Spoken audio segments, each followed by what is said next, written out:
하늘나라는 보아와 같다. 폴 워셔. 마태복음 13장 44절에 천국은 보아와 같다고 했습니다. 천국은 보아와 같습니다. 이 시점에서 여러분은 성경을 계속 읽기를 기대하실 겁니다. 강의 설교에서 배우는 것은 본문 전체를 읽으라고 합니다.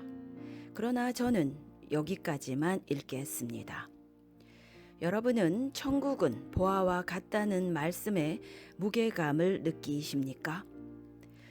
반대로 건초, 풀, 나무, 지피면 그것들은 불에 다 타버릴 것입니다. 그러나 천국은 밭에 감추인 보아와 같습니다. 제가 여러분께 하나님에 관해 말씀드리겠습니다. 여러분이 알고 있는 고전 신학에서 한 가지는 하나님은 계시의 하나님이시라는 사실입니다. 제가 지금 요한 계시록을 뜻하는 것은 아니고요. 하나님은 계시로 행하시는 하나님이십니다. 하나님이 행하시는 모든 일은 하나님이 누구신지를 계시하시려는 큰 열망을 갖고 계시다는 것입니다. 그래서 그분은 참으로 예배 받으시려는 것입니다. 그분은 예배 받으셔야 합니다. 하나님은 자기 이름을 영화롭게 하시고 중심 자리를 차지하십니다. 그리고 모든 역사 가운데 행하십니다. 그래서 자신의 광대하심이 드러나게 하십니다. 그렇지만 역시 이 하나님에 관한 또 다른 속성이 있습니다. 그분은 언제나 우리를 지나치십니다. 그분은 언제나 숨바꼭질 하십니다. 그분은 항상 나 잡아볼래 하며 도망갈 준비를 하십니다. 수많은 기독교인들은 하나님을 그저 흘낏 쳐다보고 맙니다. 그들은 하나님을 간절히 찾지 않습니다.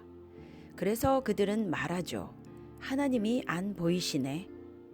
그리고 가서 다른 일을 하느라 힘들어 합니다. 그렇지만 천국 보아는 감춰져 있습니다.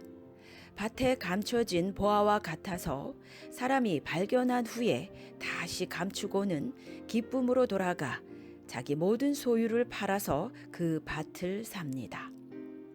저는 꽤 자주 여러 대학교들에 가서 설교합니다. 제 생각에 그들이 저를 불러서 돌로 치고 십자가에 못 박으려고 저를 초대하는 것 같습니다. 제 기억에 제가 어느 한 대학교에 가서 설교했는데요. 그 대학에는 기독교인들이 아주 많았어요.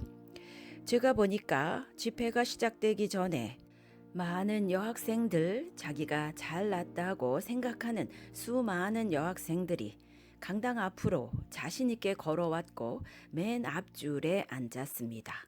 제 생각에 오늘 설교가 흥미로운 주제인가 보네. 그래서 많이 모였나? 그래서 제가 회중 가운데 잘생기고 몸도 건강하고 건전하게 보이는 젊은 청년을 쳐다보고 말했어요. 보니까 청년은 매우 몸이 튼튼하네요.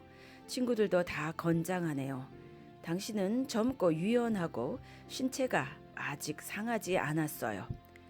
지금은 세계를 정복할 것처럼 내가 건강하다고 여길 것입니다. 그러나 언젠가 당신은 몸이 상할 것이며 늙게 되며 당신이 화장실 갈 때 누군가 당신을 부축해야 할 날이 올 겁니다. 여학생들을 쳐다보면서도 말했어요.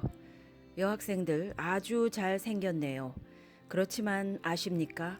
어느 날 여러분들은 아주 흉하게 될 겁니다. 여러분들은 지금 여러분이 붙들고 있는 보아, 젊음, 외모가 참 보아가 아니라는 사실을 알지 못하십니까?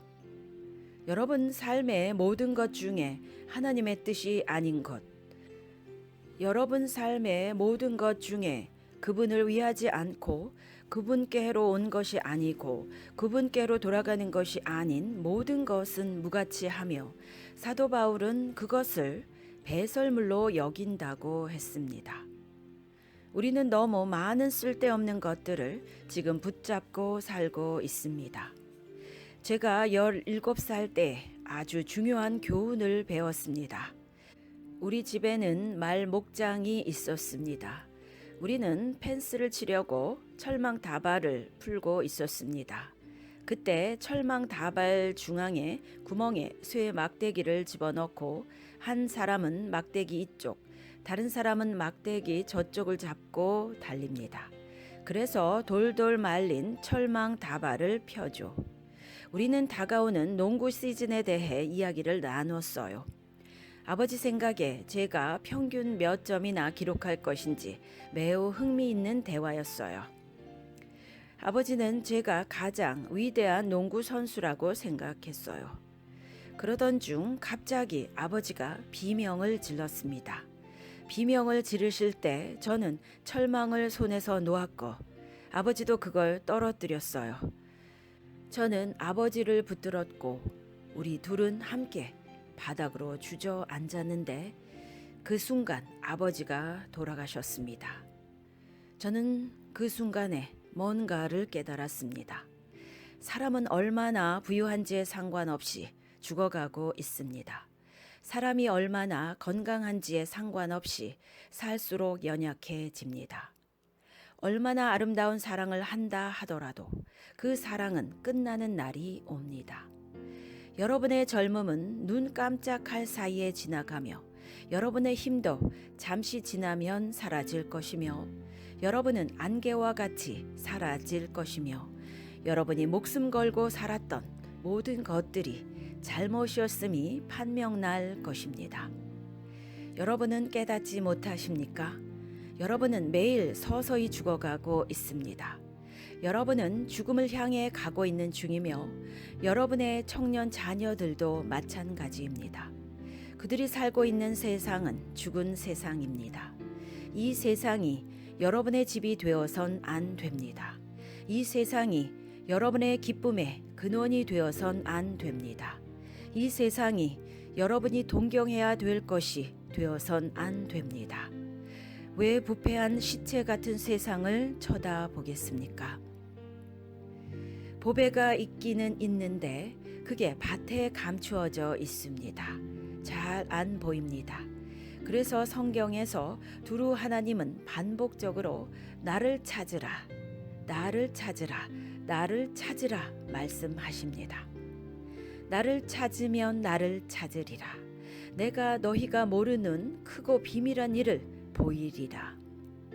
기록된 바 하나님이 자기를 사랑하는 자들을 위하여 예비하신 모든 것은 귀로도 듣지 못하고 눈으로도 보지 못하는.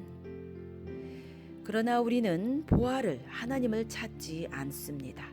왜냐하면 우리는 압도되었기 때문입니다. 반짝반짝 빛나는 자잘한 장신구에 너무 압도되었기 때문이죠. 우리는 중요하지 않은 것들을 쳐다보며 찾고 있어요. 보아는 밭에 감춰져 있는데 사람이 그것을 발견한 후에 어떻게 했다고 여기 쓰여 있나요? 성경에 그가 찾은 후에 다시 흙을 덮어 감추었다고 했습니다. 보아는 너무 값진 것이어서 그런 것을 발견하면 자기가 완전히 밭을 사기 전에 잃어버리게 될까봐 두려워했죠. 그래서 다시 감춘 것입니다. 이제 그가 생각하는 것은 단 하나. 내가 그 보아를 자기가 잃어버리지 않고 그 보아를 얻기 위해 내가 해야 할 일은 집으로 돌아가 가진 소유를 다 팔아 그 밭을 사서 그걸 가지는 일이야. 농부가 보아를 본 순간 자기 삶의 그 외의 모든 것은 아무 의미가 없어져 버렸다는 것을 여러분은 깨닫지 못하십니까?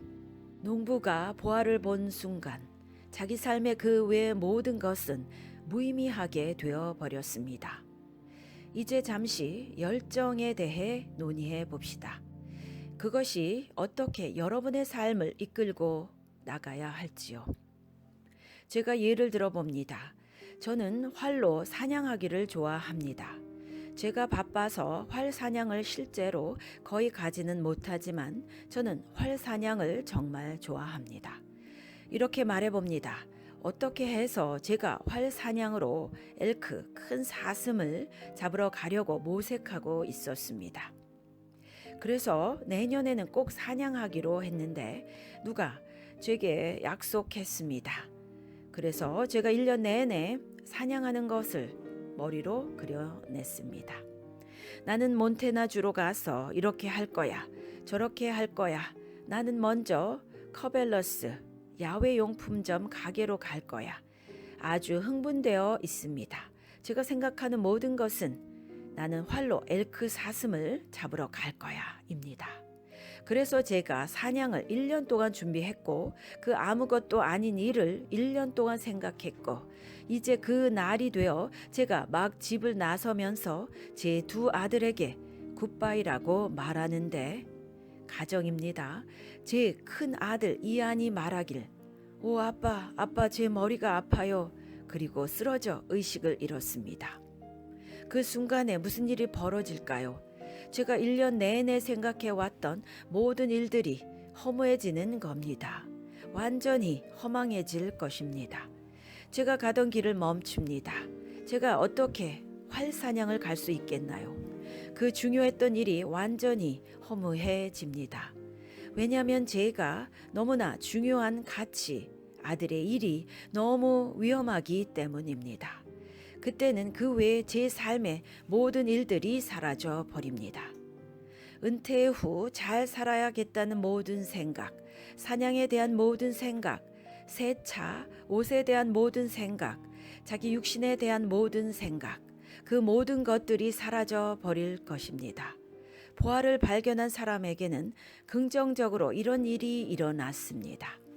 제가 부정적 예를 들었지만요. 그는 긍정적으로 자기 모든 것을 내버렸습니다. 어느 날 갑자기 그는 발견했습니다. 아마도 그는 일생에 많은 사랑하는 것들이 있었을 것입니다. 아마도 그는 많은 자잘한 장신구들을 많이 가졌을 겁니다. 그걸 그는 보화로 불렀을 것입니다. 아마도 그는 헛된 활동들에 참여하느라 자신을 스스로 힘들게 했을 것입니다. 그러자 그가 자기 눈으로 그 보화를 쳐다본 순간 완전히 그 외의 다른 것들은 다 사라져 버렸습니다. 그리고 오직 그가 생각하는 유일한 것은 자기 눈으로 본 것, 보화 그리스도 뿐입니다. 아멘.